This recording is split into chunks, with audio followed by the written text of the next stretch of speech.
히브리서의 구조와 내용. 히브리서의 구조. 히브리서의 구조를 짜는 방식은 여러 가지가 있습니다. 5부분으로 나누는 방식, 3부분으로 나누는 방식, 수사학에 따라 나누는 방식.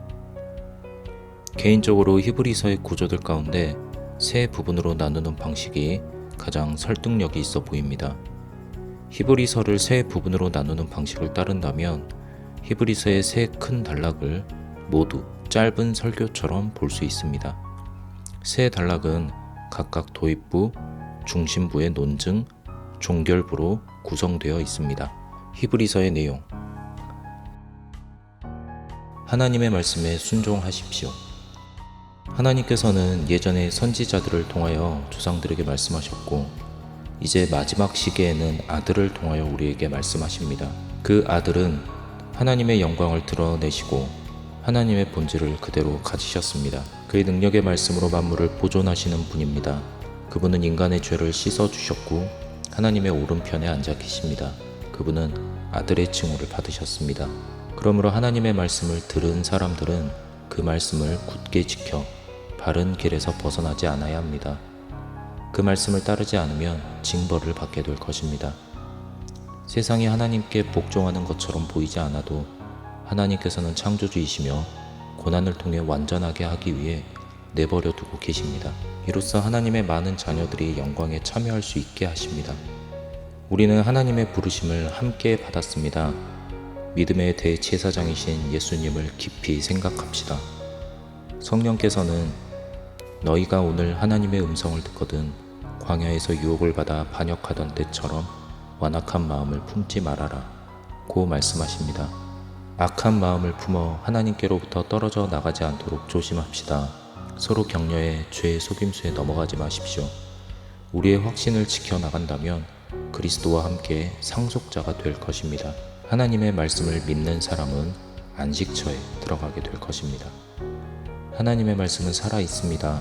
그 말씀은 어떤 칼보다 날카로워 사람의 마음을 꿰뚫고 영혼과 정신을 가르며 관절과 골수를 쪼개어 그 깊은 곳에 품은 생각과 속셈을 드러냅니다. 피조물은 하나님 앞에서 드러나지 않을 수 없습니다. 하나님 앞에서는 모든 것이 드러나게 됩니다.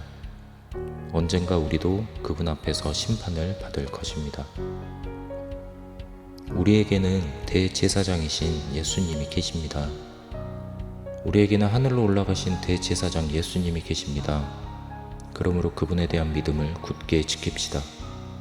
우리의 대제사장께서 우리의 연약한 사정을 모르시지 않습니다. 우리는 그분을 통해 하나님의 은혜의 보좌로 나아갈 수 있습니다. 그렇게 필요한 때에 도움을 받을 수 있습니다. 대제사장은 하나님의 부르심을 받아 속죄를 위해 제물을 바치는 사람입니다. 예수님께서 하나님의 부르심을 받아 멜기세덱의 사제 직분을 이어 대제사장이 되셨습니다. 멜기세덱에 관해 해야 할 말이 많은데 여러분이 성숙하지 못해 기초적인 원리만을 배우고 있습니다. 이를 넘어 완전한 대로 나아가야 합니다. 이미 성령을 받은 사람이 하나님을 배반해서는 안 됩니다. 그런 일은 하나님의 아들을 다시 십자가에 못 박는 것과 같으며 다시 회개하고 새 사람이 될 가능성이 없습니다. 여러분은 구원을 받았습니다. 여러분이 해온 선행과 사랑을 하나님께서 다 기억하십니다. 믿음과 인내를 가지십시오. 아브라함과 같이 하나님께서 약속하신 것을 상속받았던 사람들을 본받으십시오. 이 소망이 영혼의 닻이 되어 앞서가신 예수님을 따라 우리를 인도해 줍니다. 멜기세덱은 하나님의 사제로 아브라함을 축복했고 정의와 평화의 왕이라 불렸습니다. 그가 얼마나 위대합니까? 이스라엘의 아론계 사제 제도와 율법은 사람을 완전하게 하지 못합니다. 만약 그랬다면 아론이 아니라 멜기세덱 계열의 대제사장이 나올 필요가 없었을 것입니다. 사제 제도의 변화에 따라 율법도 변해야 합니다. 율법은 무력하고 무익하기에 폐기되었습니다. 율법은 아무것도 완전하게 하지 못합니다. 그래서 하나님께서는 더 좋은 희망을 주셨고 우리는 그 희망을 안고 하나님께 가까이 나아가는 것입니다. 이처럼 하나님께서는 예수님을 대제사장으로 세우셔서 더 나은 계약을 보증하게 하셨습니다. 우리는 예수님으로 인하여 하나님께 나아갈 수 있고 하나님께서는 그런 우리를 구원해 주십니다. 우리에게는 이렇게 거룩하고 순결하고 흠도 죄도 없고 하늘보다 높으신 대제사장이 필요합니다. 지금 우리가 하는 말의 요점은 우리에게 이러한 대제사장이 있다는 것입니다. 그분은 하늘 성전에서 일하십니다. 이 땅의 성전은 하늘 성전의 모형과 그림자일 뿐입니다. 모세도 하늘 성전을 본따 장막을 지었습니다. 땅의 성전의 지성소로 가는 길은 막혀 있었으나 그리스도께서 피로 열어주셨습니다. 또한 피는 흘려진 곳을 정결하게 합니다. 그리스도의 피가 우리의 양심을 정결하게 하고 살아계신 하나님을 섬기게 합니다. 그리스도께서 자기를 제물로 드려 죄를 없애주시려고 세상 끝에 나타나셨습니다. 이제 그를 갈망하는 사람은 구원을 받을 것입니다. 율법은 장차 나타날 것들의 그림자일 뿐 실체가 아니기에 해마다 희생 제물을 드려도 사람을 완전하게 하지 못합니다. 짐승의 피로는 죄를 없앨 수 없습니다. 하나님께서 말씀하셨습니다. 하나님이 제사와 예물을 원하지 아니하시고 오직 나를 위하여 한 몸을 예비하셨도다. 번제와 속죄제는 기뻐하지 아니하시나니 이에 내가 말하기를 하나님이여 보시옵소서. 두루마리 책에 나를 가리켜 기록된 것과 같이 하나님의 뜻을 행하러 왔나이다. 예수 그리스도께서는 하나님의 뜻을 따라 자신을 들이셨고 그 때문에 우리는 거룩한 사람이 되었습니다. 예수님께서는 단 한 번 자신을 바치심으로 사람들을 영원히 완전하게 해주셨습니다. 그렇게 우리는 죄 때문에 제사 드릴 필요가 없습니다. 그러므로 형제 여러분, 예수께서 피 흘리심으로 우리는 지성소에 들어가게 되었습니다. 그분의 육체는 휘장인데 예수께서는 그 휘장을 뚫고 새로운 살 길을 우리에게 열어주셨습니다. 그분은 또한 하나님의 집을 다스리시는 최고의 대제사장이십니다. 우리의 마음은 그리스도의 피로 씻어졌고 우리의 몸은 맑은 물로 씻겨졌습니다. 이제 확고한 믿음과 진실한 마음으로 하나님께 나아가야 합니다. 우리에게 약속하신 분은 진실한 분입니다. 우리가 고백하는 희망을 확실히 간직합시다. 서로 격려하여 사랑과 좋은 일을 하도록 합시다. 그리고 어떤 사람들처럼 같이 모이는 일을 폐지하지 말고 서로 격려해서 자주 모입시다. 그 날이 가까이 오고 있습니다. 우리는 더욱 열심히 모여야 합니다. 우리가 진리를 깨달은 다음 죄를 짓는 것은 무서운 일입니다. 그 죄를 다시 용서받기 위해 드릴 제물이 없고 심판만을 기다려야 합니다. 모세의 율법에도 두세 증인만 있으면 사형을 받는데 하나님의 아들을 짓밟고 자기를 거룩하게 해준 계약의 피를 더럽히며 은혜의 성령을 욕되게 한 사람은 얼마나 가혹한 벌을 받겠습니까? 하나님은 원수를 갚으시며 심판도 하시는 분입니다. 그런 하나님의 손에 빠지는 것이 얼마나 무섭습니까? 믿음으로 살아가십시오. 여러분이 처음에 빛을 받고 나서 많은 고난의 도전을 받으면서도 견뎌내던 시절이 있었습니다. 그 시절을 깊이 생각해 보십시오. 여러분 가운데 모욕과 환난을 당해 구경거리가 된 사람도 있었고, 그런 사람들의 친구가 되어준 사람도 있었고, 감옥에 갇힌 사람을 동정해준 사람도 있었습니다. 또 자기 재산을 다 빼앗겨도 영원한 재산을 얻을 수 있다는 것을 깨닫고 그 일을 기쁘게 당했습니다. 그러니 여러분, 신념을 버리지 마십시오. 거기에 큰 상이 있습니다. 여러분이 하나님의 뜻을 행하고 하나님께서 약속해 주신 것을 받으려면 인내가 필요합니다. 잠시 잠깐 후면 오실 이가 오시리니 지체하지 아니하시리라. 나의 의인은 믿음으로 말미암아 살리라. 또한 뒤로 물러가면 내 마음이 그를 기뻐하지 아니하리라. 우리는 뒤로 물러가 멸망할 사람들이 아니라 구원에 이르는 믿음을 가진 사람들입니다. 믿음은 우리가 바라는 것들을 보증해주고 볼 수 없는 것들을 확증해줍니다. 옛 사람들도 이 믿음으로 하나님의 인정을 받았습니다.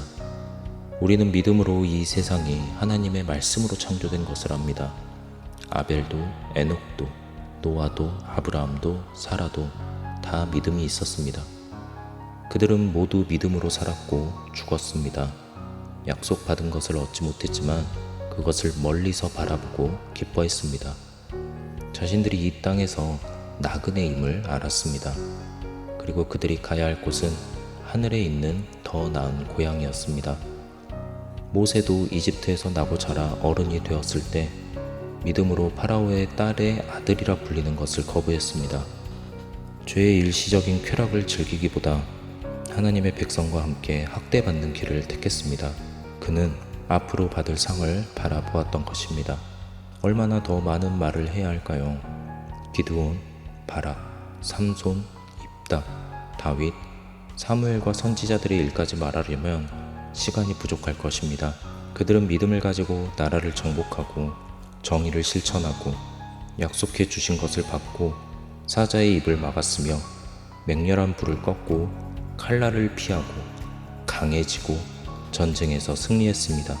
죽었다가 다시 살아난 사람들도 있습니다. 하지만 어떤 사람들은 더 나은 생명을 누리려 고문을 견뎠습니다. 조롱을 받고 채찍을 받다 감옥에 갇히기까지 했습니다. 돌에 맞아 죽고 톱질을 당하고 칼에 맞아 죽었습니다. 짐승의 가죽을 몸에 두르고 돌아다니며 가난과 고난과 학대를 겪었습니다. 이 사람들에게 이 세상은 살만한 곳이 아니었습니다. 그들은 광야와 산과 동굴과 땅굴로 헤맸습니다. 이들은 모두 믿음이 있었기에 하나님의 인정을 받았습니다. 하지만 약속된 것을 받지 못했습니다. 이는 하나님께서 우리를 위해 더 좋은 것을 준비해 두셨기 때문에 그들은 우리를 제쳐놓고는 결코 완성에 이르지는 못하게 되어 있었습니다. 이 많은 증인들이 구름처럼 우리를 둘러싸고 있습니다. 우리도 무거운 짐과 죄를 벗어버리고 우리의 경주를 계속해서 달려갑시다. 그리고 우리의 믿음의 근원이시며 완성자이신 예수님만을 바라봅시다. 죄인들에게서 심한 미움과 고통을 참으신 그분을 생각합시다. 그러면 우리도 지치거나 낙심하지 않을 것입니다.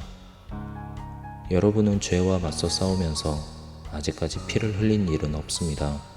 이는 하나님의 견책과 같습니다. 잘 참아내십시오. 하나님께서 우리를 거룩하게 만드시려는 것입니다. 물론 견책은 괴롭습니다. 하지만 평화의 열매를 맺어 바르게 살게 될 것입니다. 그러므로 여러분은 힘없이 늘어진 손을 들고 쇠약한 무릎을 일으켜 세우십시오. 그리고 바른 길을 걸어가십시오. 모든 사람과 화평하게 지내며 거룩한 사람이 되기를 힘쓰십시오. 거룩해지지 않으면 주님을 뵐 수 없습니다. 여러분 가운데 하나님의 은혜를 받지 못하는 사람이 한 명도 나오지 않도록 조심하십시오. 여러분의 공동체 안에 쓴 뿌리가 생겨 분란을 일으키고 사람들이 해입지 않도록 하십시오. 또 음란한 사람이나 에서 같은 불경스러운 사람이 없도록 하십시오. 여러분이 계신 곳은 옛날 이스라엘이 이르렀던 시내산이 아닙니다. 여러분은 살아계신 하나님의 도성 하늘의 예루살렘에 와 있습니다. 새로운 계약의 중재자이신 예수께서 계신 곳입니다. 그러니 여러분에게 말씀하시는 하나님을 거역하지 않도록 조심하십시오. 세상에 하나님의 말씀을 선포한 사람을 거역한 자들도 형벌을 받았습니다. 하물며 하늘에서 말씀하시는 분을 거역한다면 그 형벌을 피할 수 있겠습니까? 하나님께서 기뻐하시도록 경건한 마음과 두려워하는 마음으로 하나님께 예배를 드립시다. 하나님은 소멸하는 불이십니다. 형제 사랑하기를 계속하십시오. 나그네를 대접하십시오. 감옥에 갇혀 있는 사람들을 기억하십시오. 학대받는 사람들을 기억하십시오.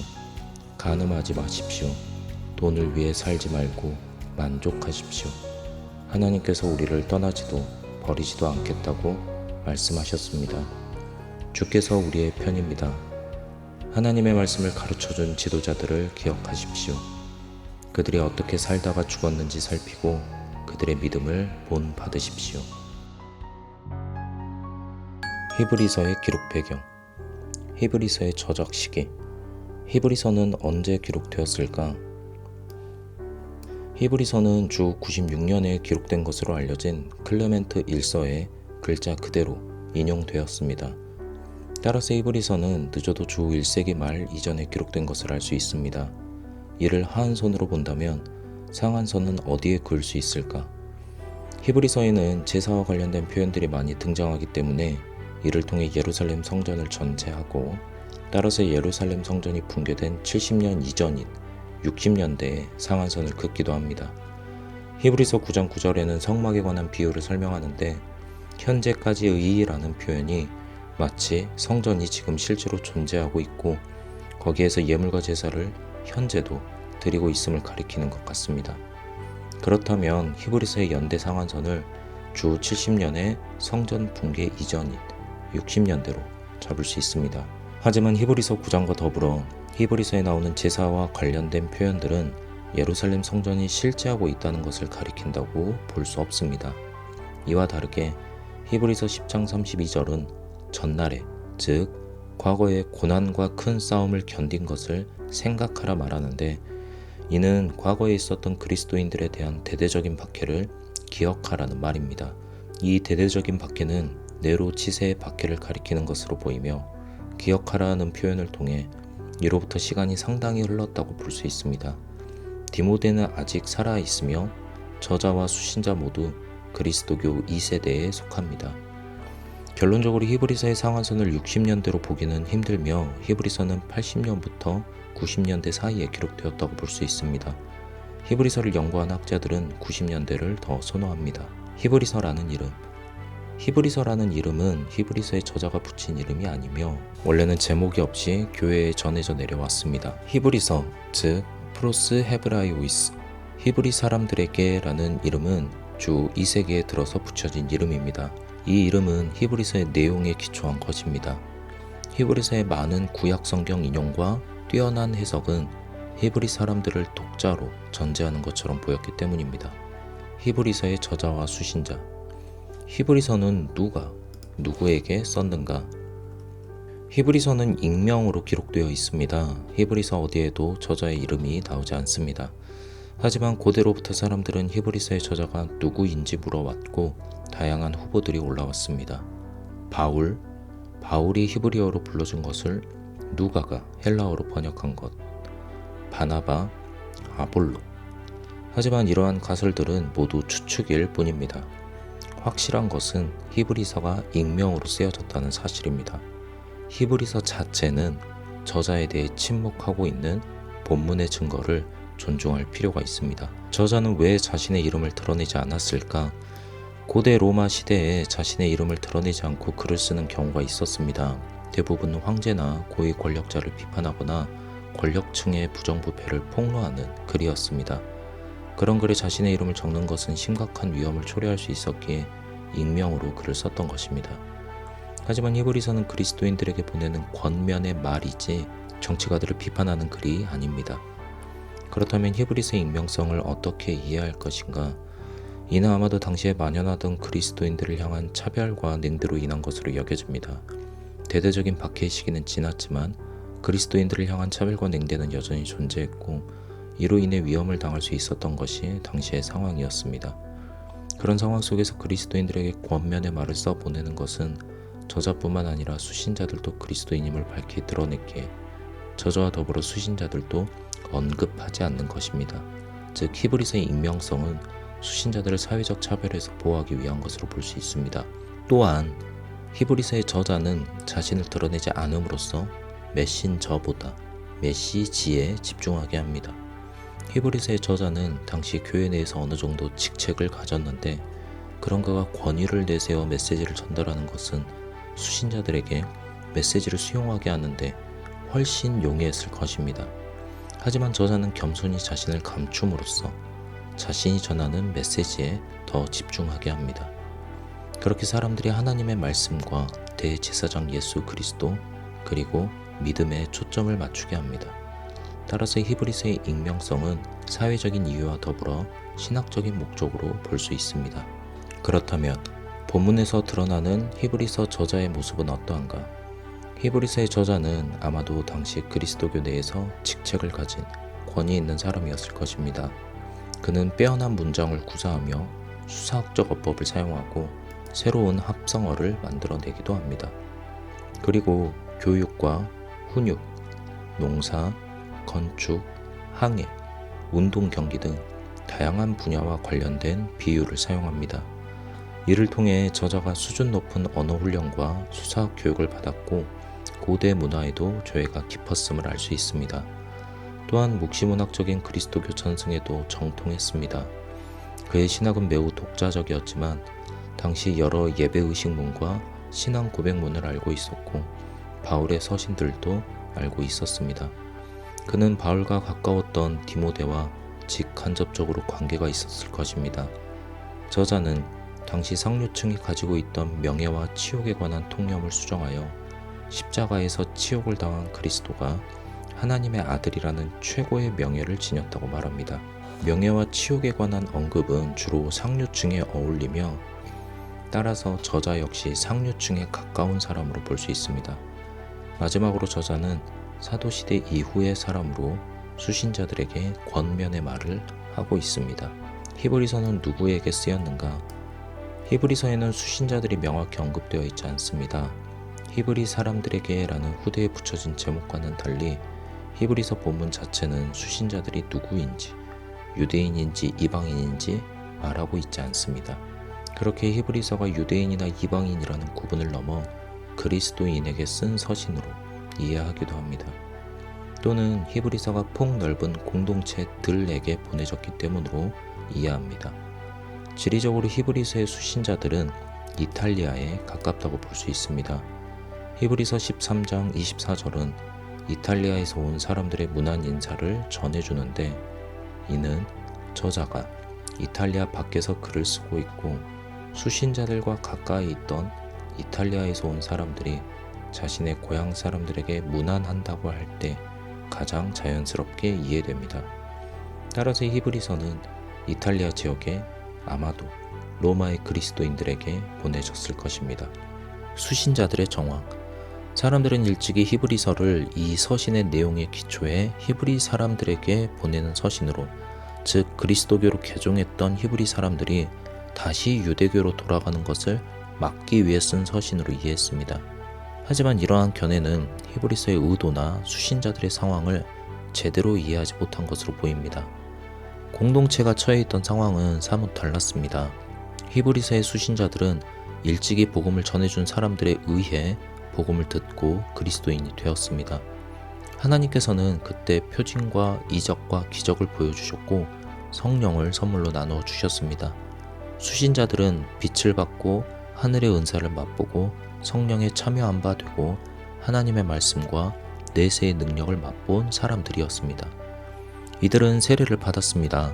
당시의 세례는 죄로부터의 정화를 의미할 뿐 아니라 그리스도교 공동체 외부의 사람들과 구분짓는 경계 역할도 했습니다. 세례를 받은 사람들은 가정에서부터 친구들, 직장과 동료들, 지역 공동체 안에서 고립되어 갔습니다. 고대 사람들은 가정에서 섬기는 가정신이, 직장마다 섬기는 직장의 신이, 지역 공동체에서 섬기는 지역신이 다 있었는데 그리스도인이 되는 것은 그러한 신들을 모두 거부하는 것을 포함했고 그런 신들에게 바쳐지는 제의에도 참석하지 않았기 때문입니다. 가족, 직장, 지역 공동체의 입장에서 그리스도인이 되는 것은 마치 배신자가 되는 것과 같았습니다. 이런 사회적인 갈등이 폭발한 것은 그리스도교를 향한 대대적인 박해가 일어났을 때였습니다. 로마의 네로 황제는 로마 대화제의 책임을 혐오스러운 미신을 따르는 그리스도인들에게 넘기며 많은 그리스도인들을 희생양으로 삼았습니다. 이를 로마의 역사가 타키투스는 그리스도인들이 인류 증오 죄를 뒤집어 썼다고 기록합니다. 많은 그리스도인들이 십자가에 못 박혔고 불에 타 죽었으며 로마의 시민들 앞에서 잔인하게 죽임 당했습니다. 또한 그리스도인들은 억울하게 감옥에 갇히거나 재산이 압류되기도 했습니다. 사람들은 그리스도인들의 재산을 불법하게 빼앗았고 관리들은 이를 용인해 주었습니다.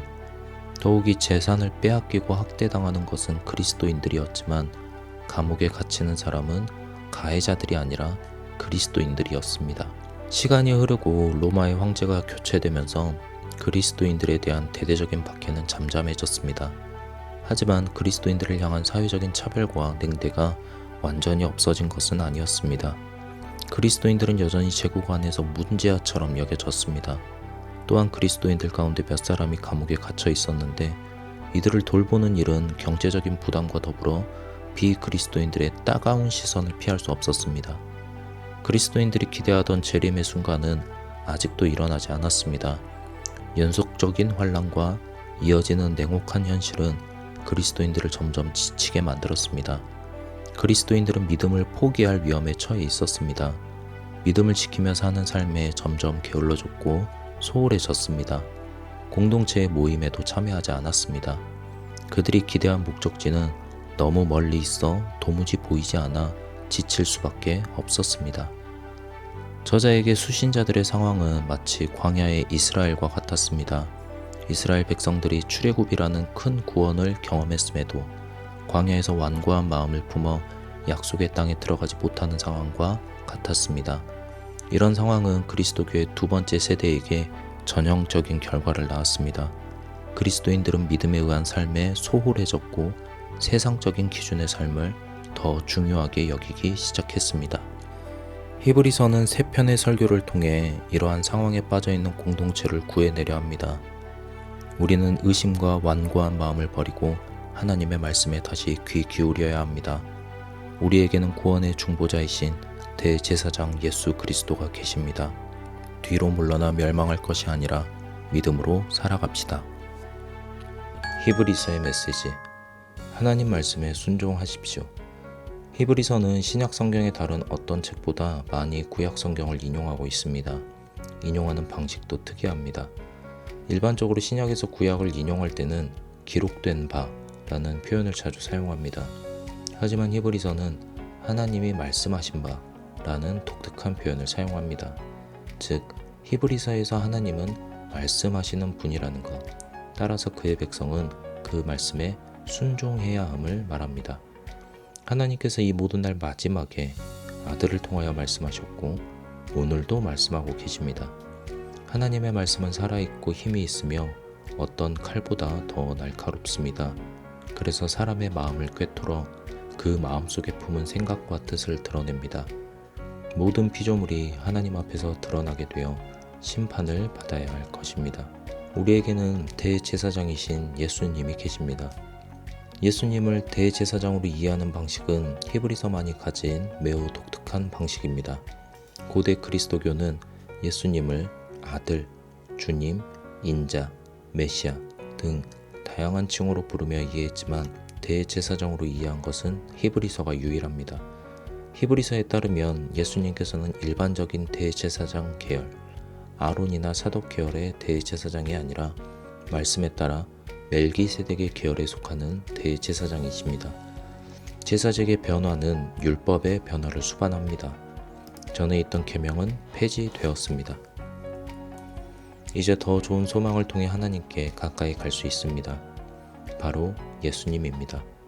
예수님께서는 자기 백성의 죄를 용서받게 하시려고 자기 자신을 속죄 제물로 바치셨습니다. 예수님께서는 이 땅의 성전이 아니라 하늘의 성전의 일을 맡으셨습니다. 이 땅의 성전은 하늘 성전의 모형과 그림자일 뿐입니다. 율법 역시 마찬가지입니다. 여기서 모형과 그림자라는 표현은 고대 그리스 철학, 특히 플라톤주의의 이데아론과 관계가 있습니다. 이데아론은 이 세상에 존재하는 것들을 이상적이고 완전한 실체의 그림자로 이해하고 진정한 실체는 눈에 보이지 않는 이데아의 세계에 있다고 이해합니다. 이런 그림이 히브리서에 어느 정도 작용하고 있는 것은 사실입니다. 하지만 히브리서의 저자를 플라톤주의자라고 보는 것은 매우 조심해야 합니다. 사실 히브리서에는 다양한 종교사적 배경이 있습니다. 헬레니즘 유대교, 영지주의, 쿰란, 묵시문학과 지혜문학. 이런 다양한 종교사적 배경과 자극들을 어떻게 이해할 수 있을까? 제가 감히 제안드리는 방식은 히브리서의 저자는 진리라는 내용을 전하기 위해 종교사적 지식들을 그릇으로 활용했다는 것입니다. 즉, 히브리서는 진리를 전하기 위해 지식이라는 도구를 사용하고 있다는 겁니다. 히브리서의 수신자들은 당시의 사람들이 가지고 있었던 세계관이나 종교관에서 완전히 독립된 개념을 가지지 않았습니다. 당시의 사람들이 가지고 있었던 세계관과 종교관을 공유하고 있었고 히브리서는 이를 완전히 무시하지 않습니다. 오히려 그런 이해를 가지고 있는 사람들에게 진리를 전하기 위해 그런 예를 적극 활용하는 것입니다. 따라서 플라톤주의, 영지주의, 쿰란, 묵시, 지혜 등 다양한 지식을 활용할 수 있었던 것입니다. 따라서 히브리서는 모형이나 그림자라는 표현으로 당시의 일반적인 지식을 가지고 우리에게는 대제사장이신 예수님이 계신다는 진리를 전하는 것으로 볼 수 있습니다. 믿음으로 살아가십시오. 히브리서 11장 1절은 매우 유명합니다. 믿음은 바라는 것들의 실상이요 보이지 않는 것들의 증거니 라는 이 구절은 신약 성경에서 유일하게 믿음이 무엇인가라는 질문에 답해주는 것 같습니다.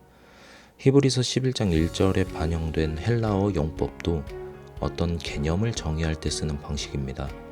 따라서 우리는 히브리서 11장 1절을 통해 그리스도교에서 아주 중요한 한 축을 담당하는 믿음에 대해 이해할 수 있습니다. 하지만 주의해야 할 점이 몇 가지 있습니다.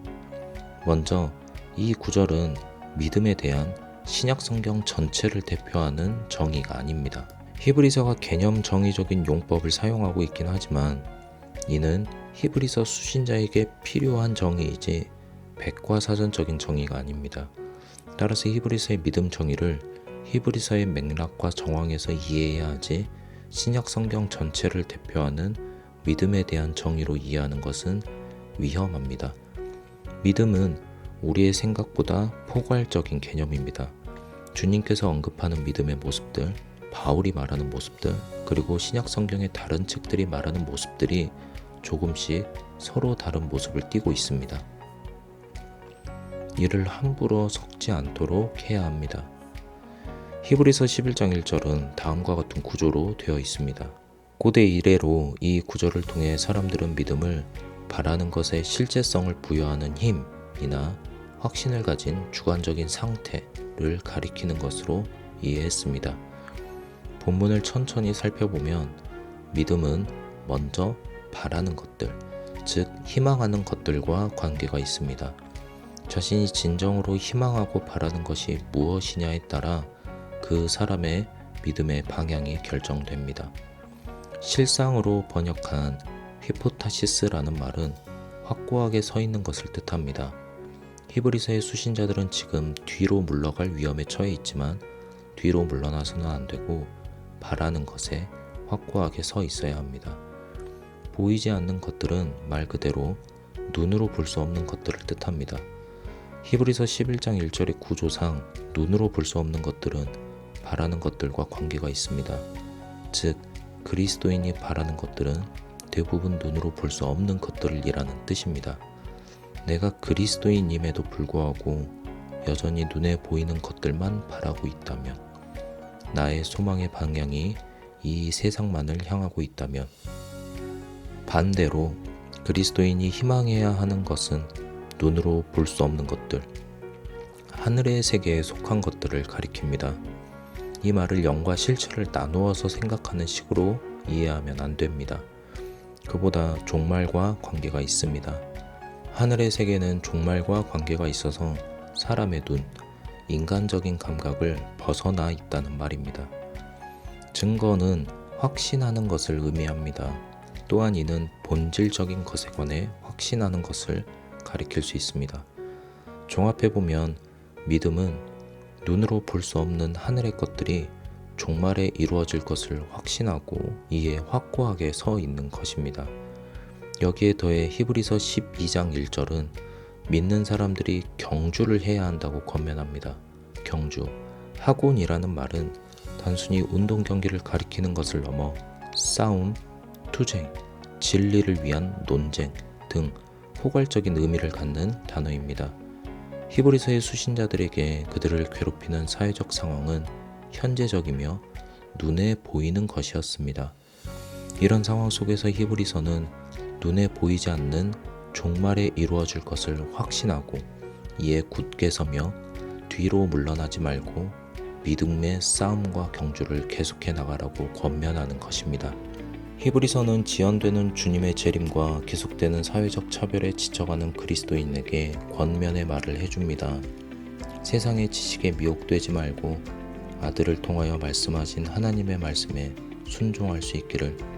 우리에게는 구원의 중보자이시며 새 계약의 중보자이신 대제사장 예수 그리스도가 계심을, 그리고 믿음을 가지고 확고히 서서 뒤로 물러날 것이 아니라 싸움과 경주를 계속해 나가시기를 주님의 이름으로 축복합니다.